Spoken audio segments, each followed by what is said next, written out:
Thanks very much, Richard. Yes, good afternoon. This forum has been called before the election so that people who have an interest in lesbian, gay, bisexual, transsexual and intersex rights can hear from each of the parties what their policies are. So first we'll hear from the convener of the Victorian Gay and Lesbian Rights Lobby, Anna Brown, followed by a brief speech by Corey Earlham, who's a gay rights advocate, and they're going to outline a few of the questions and some of the issues that this audience of about 100 people who are here today will be asking later in the piece. So I'll, without further ado, introduce Anna Brown. Thank you.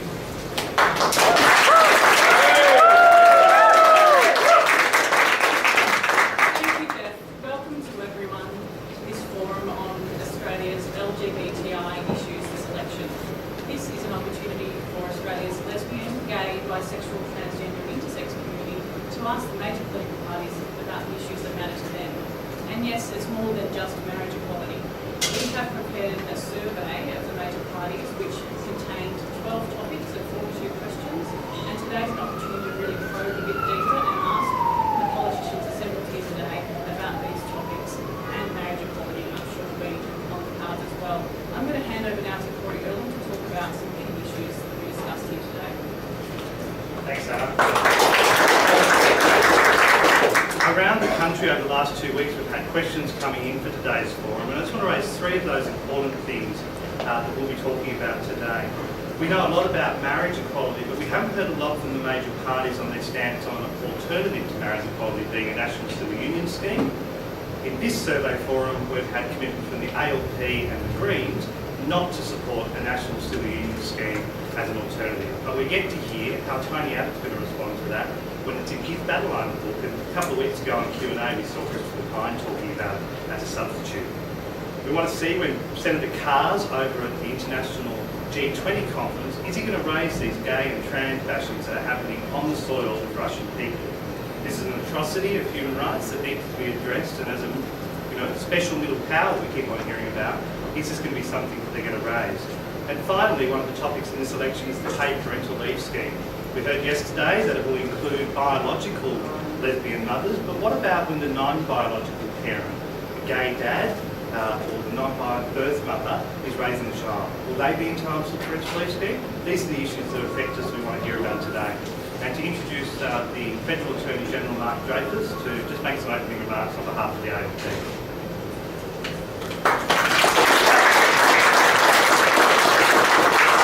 Thanks very much. It's a great pleasure to be with you all, and can I congratulate the Victorian Gay and Lesbian Rights Lobby for organising this forum. It's a fantastic opportunity for you all to ask questions of representatives of the Labor Party, that's me, the Liberal Party and the Greens Party. I just wanted to say, to start off with, that I'm very proud to be a member of a government which has worked very hard on eliminating discrimination as it affects lesbian, gay, bisexual, transgender and intersex people in our country. The government has removed discrimination in 85 acts of the Commonwealth Parliament as they formally affected same-sex couples. We've changed the rules to allow for same-sex couples to get married overseas with certificates of no impediment now being issued. On my watch as Attorney General, I've been able to introduce a new ground of discrimination in Australia's anti-discrimination laws to deal with sexual orientation, gender identity and intersex status, and of course at the same time removing the exemption from discrimination in aged care facilities. I'm looking forward in the next Parliament, when Labor is elected to government, making good the promise that our Prime Minister has given, which is to introduce a bill for marriage equality within 100 days of the election. Thanks very much.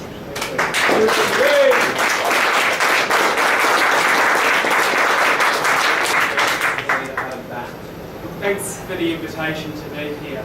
The Greens believe that equality is for everyone, everywhere and every time. If we have a situation in our society where some people have less rights than others, simply on the basis of their sex or sexuality, then we have discrimination. And in Australia at the moment, a private school that's in receipt of government funding can say to a teacher, we don't want you here because you're gay or lesbian. Or a homelessness agency that's in receipt of government funding but is also a religious organisation can turn someone away because they're trans or intersex. That is not acceptable. And we only have that situation because the old parties refuse to support Greens amendments in Parliament. It's good to give money to schools to stop bullying, but what message does it send to a student when their teacher can be sacked for their sexuality? You need change agents to get change, and the Greens will continue to push in Parliament until we have equality before we do.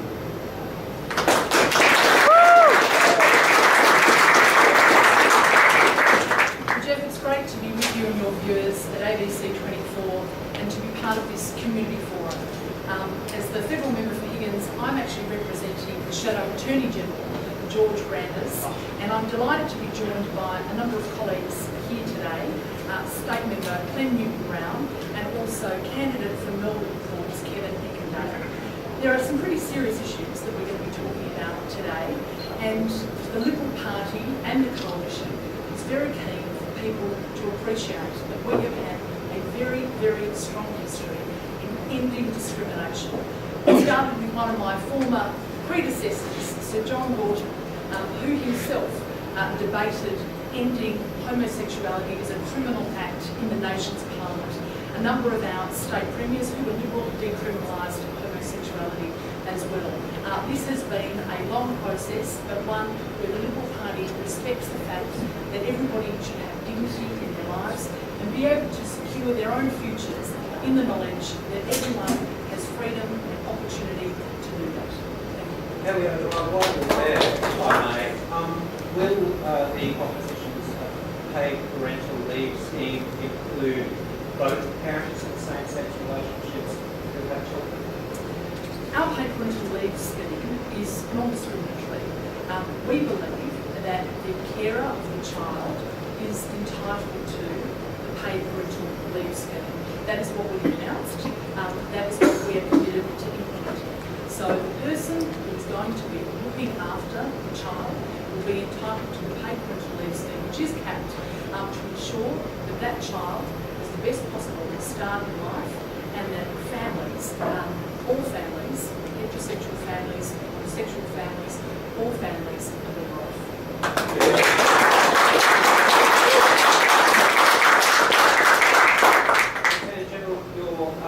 Government is sending asylum seekers to Papua New Guinea for presumably indefinite periods that will be required to stay there. Can you guarantee the safety of gay and lesbian asylum seekers who are required to live forever, presumably in a country where homosexuality is criminalised and where they can face jail terms? We're working with Papua New Guinea to make sure that conditions are available that respect the rights of everyone who is transferred there from Australia. I think your question assumes that there's some requirement to continue to live in Papua New Guinea. There's not. The objective of the Refugees Convention is to provide refuge, and that's what will be occurring. That's the agreement that we have with Papua New Guinea. Won't they take legislative change to Papua New Guinea? No, the Papua New Guineans have agreed to completely comply with the requirements of the Refugees Convention. They have removed all of the reservations that they previously had made to the Refugees Convention, so we'll be providing refuge, we'll be processing just as in Australia. So you can guarantee their safety? Well, it's a matter for Papua New Guinea. Papua New Guinea has said to us that it will comply with the requirements of the Refugees Convention. Thank you, Attorney General. Mr. Grant, would you like to comment on both of those issues? Australia should not be turning its back on people who are coming here seeking our help. We should especially not be sending asylum seekers and refugees who may be coming here because of persecution on the basis of their sexuality, off to a country where we cannot guarantee their safety. The Greens also believe very strongly that all love is equal and that all families are equal.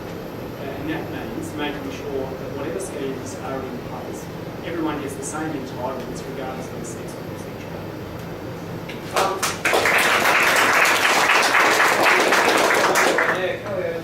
If I may ask you again, I'll ask you a question each, if that's okay.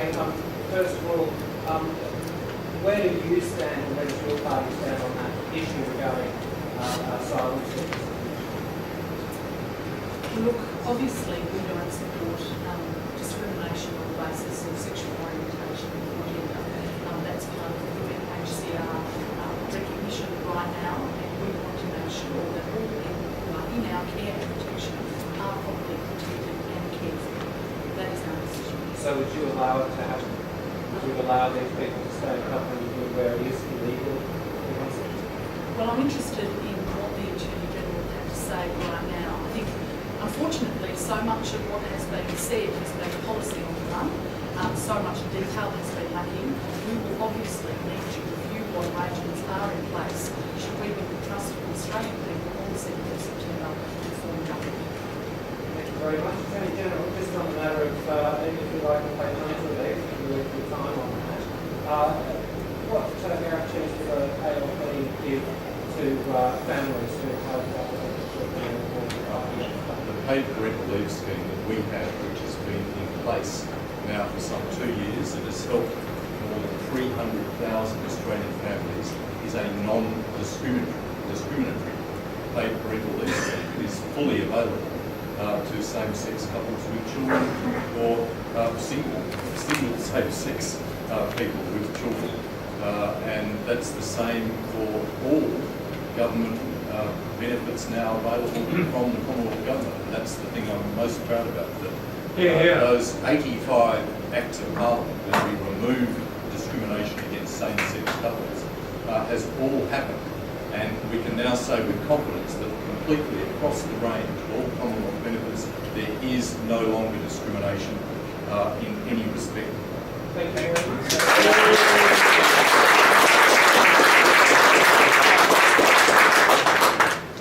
I'm distressed that in this country people can pass off under the guise of legitimate counselling therapies that are designed to change someone's sexuality.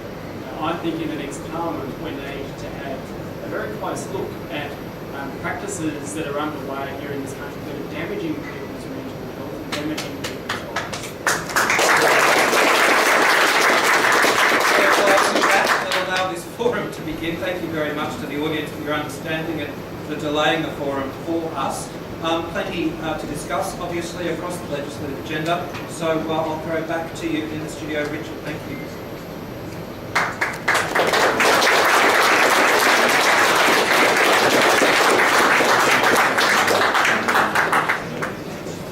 Thank you, everybody. All right, thank you.